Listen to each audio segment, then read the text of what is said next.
Baik, pada saat ini saya akan menjelaskan hasil dari tugas yang telah saya buat, iProject Cycle dalam Data Science.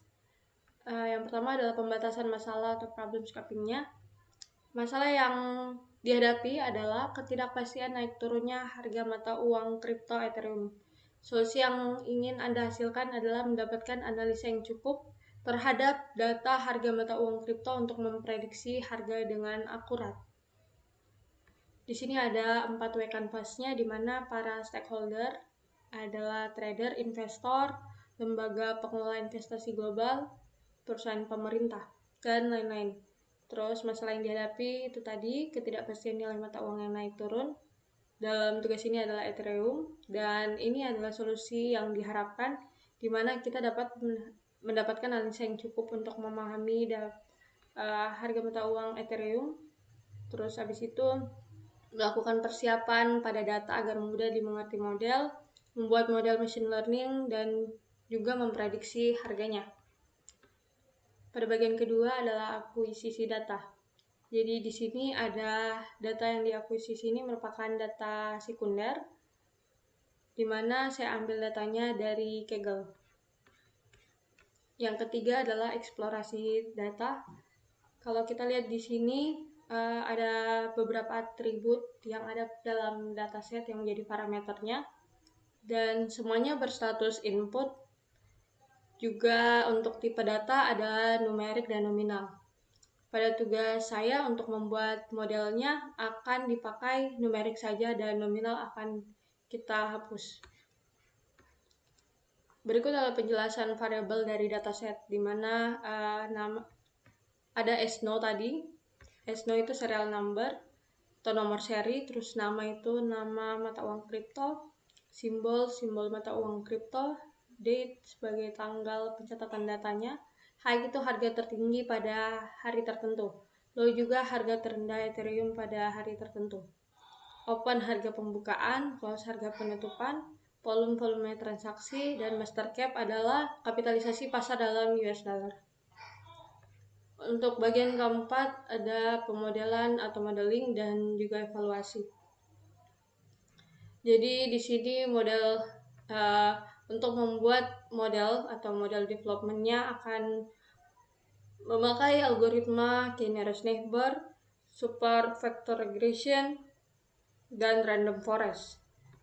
Di mana di sini adalah penjelasan mengenai algoritma yang digunakan, dan sebagai evaluasi kita menggunakan mean square error atau MSE, yang mana metrik ini merupakan ukuran seberapa dekat garis pas dengan titik data untuk setiap titik data. Model mengambil jarak secara vertikal dari titik ke nilai Y yang sesuai pada kecocokan kurva kesalahan dan mengkuadratkan nilainya. Kita masuk ke kodenya. Di kodenya, pada langkah awal kita akan mengimport library dan data. Di sini ada beberapa library yang diperlukan sebagai Pandas, NumPy, Matplotlib, Seaborn, dan lain-lain. Dan juga ada dataset Coin Ethereum CSP yang saya ambil dari Kaggle. Habis itu ini merupakan bentuk dari datasetnya dengan 2160 baris dan juga 10 kolom. Kemudian df info yang menampilkan info dari data frame-nya. Ada data type-nya juga dan juga memori yang digunakan. Terus untuk df head ini menunjukkan 5 data dari dataset, 5 data teratas dari dataset. Kemudian untuk ringkasan statistik ini, dia describe akan menampilkan informasi statistik pada masing-masing kolom dari masing-masing atribut ini. Akan ditampilkan jumlah sampelnya, count, terus mean itu rata-ratanya, STD itu standar deviasi, nilai minimum, terus 25% ini kuartil 1, ini kuartil 2, kuartil 3, dan juga nilai maksimum. Terus mengecek outliers. Nah, karena ini datanya sudah bersih, Jadi sudah tidak dilakukan proses cleaning lagi. Kita masuk ke mengecek outliersnya. Jadi data type yang akan digunakan itu adalah numerik. Data yang atribut yang memiliki data numerik di dalamnya yang akan dipakai untuk di-listkan menggunakan tulis, dan berikut merupakan box plotnya. Kemudian mengatasi outliers. Dalam hal ini kita menerapkan teknik IQR method, yaitu dengan menghapus data yang berada di luar interquartile range, kemudian mengambil data yang ada di dalam atau data di antara kuartil pertama dan kuartil ketiga. Kalau kita lihat di sini yang variabel Q1 ini data kuartil yang titik 25 ini kuartil pertama, Q3 ini titik 75 ini kuartil ketiga. IQR ini merupakan kondisinya Q3 kurang Q1. Ini merupakan range-nya dan akan ditetapkan batas bawah dan juga batas atasnya. Kemudian yang memenuhi itu akan diambil.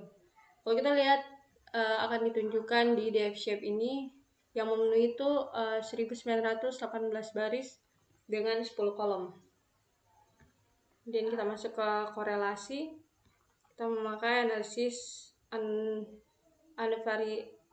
univariate, di mana analisis univariate ini merupakan suatu teknik analisis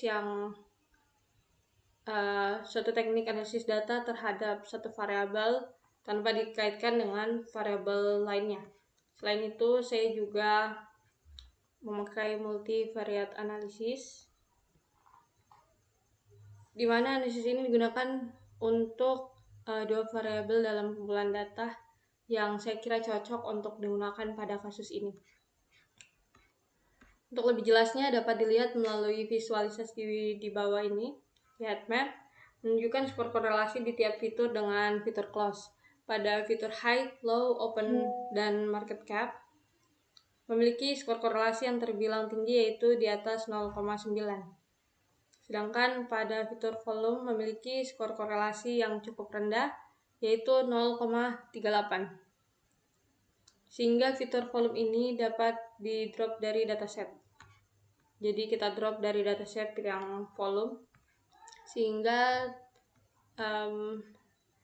tersisa ini. Kemudian masuk pada data preparation. Data preparation ini kita akan menghapus data yang tidak diperlukan dan mengubah nama kolom. Di sini ada unused column.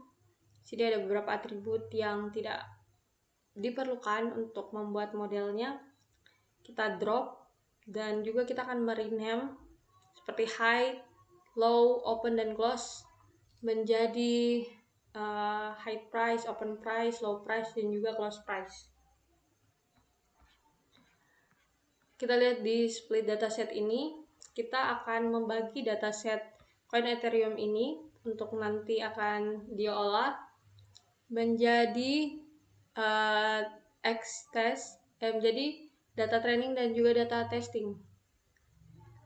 Kalau kita lihat di sini test size-nya 0,2, berarti untuk data testnya 20%, berarti data trainingnya 80%, sehingga dilihat di sini data train datasetnya sebanyak 1534 dan data testnya 384. Terus pada normalisasi data ini ekstren yang nanti akan dinormalisasi dengan min max scalarnya. Terus sebagai model akan diambil kolom trend MSE dan juga tes MSE-nya dengan indeks KNN dan juga random forest serta SPR. Kemudian dalam pembentukan model kita menggunakan tuning hyperparameters. Nah, tuning hyperparameters ini digunakan untuk mendapatkan parameter dengan performa terbaik pada model ini. Pada project ini kita menggunakan teknik research, Grid search ini memungkinkan untuk menguji beberapa parameter sekaligus pada sebuah model. Jadi dalam sini ada beberapa poin dalam parameter SVR ini, ada kernel, C, dan gamma. Terus habis itu pakai data xtrend dan juga ytrend. Kemudian setelah dilihat yang bagusnya akan disimpan sebagai SVR base params. Begitupun dengan KNN, pakai grid search. Terus juga ada random forest, juga pakai grid search. Nah, untuk setelah kita mendevelop model, akan masuk dalam training modelnya. Di mana training model ini kita memakai super vector regression, KNN, dan juga random forest. Dan model ini pada proyek ini akan menjadi model dengan solusi terbaik. Jadi yang sudah disimpan tadi SVR base paramsnya akan masuk lagi ke sini, terus habis itu akan di training, lalu dilakukan evaluasi pada model. Model tersebut akan dievaluasi dan akan menjadi model prediknya. Model tersebut akan dievaluasi menggunakan mean square error MSE, yang mana metrik ini untuk mengukur seberapa dekat garis pasnya dengan titik data, di mana di sini yang kita lihat itu kecocokan dari errornya atau kurva kesalahannya. Berikut adalah hasilnya. Perbandingannya dari data trend dengan data test dari model KNN, random forest, dan juga SVR. Selanjutnya ada diagram batang yang menunjukkan visualisasi dari data training dan juga testing, dimana kalau kita lihat di antara SVR, KNN dengan random forest ini, random forest yang punya banyak jaraknya, yang paling tidak mendekati trennya. Jadi yang kita lihat ini, yang kita pilih itu mesti yang paling dekat, seperti SVR, yang paling dekat antara trainingnya dengan testingnya yang hampir sama. Kalau kita lihat di sini, tes data ini akan mengcopy dari data access, kemudian akan dilakukan pengujian untuk predik datanya, sehingga didapati hasilnya seperti berikut. Ini merupakan hasil dari prediksi harga mata uang kripto Ethereum, di mana yang Y-True merupakan nilai kebenarannya, dan ini merupakan prediksi dari KNN, random forest, dan juga SVR. Kalau kita lihat atau kita bandingkan di antara Y-True prediksi dengan random forest dan juga SVR, di sini Y-True-nya 0,73, yang paling mendekat itu SVR 0,75, dan yang paling jauh itu adalah random forest 0,8. Kita lihat seperti ini. Sudah sesuai dengan diagram batang di atas. Nah, ini merupakan juga visualisasi perbandingan antara Y-True prediction, KNN, random forest, dan juga SVR.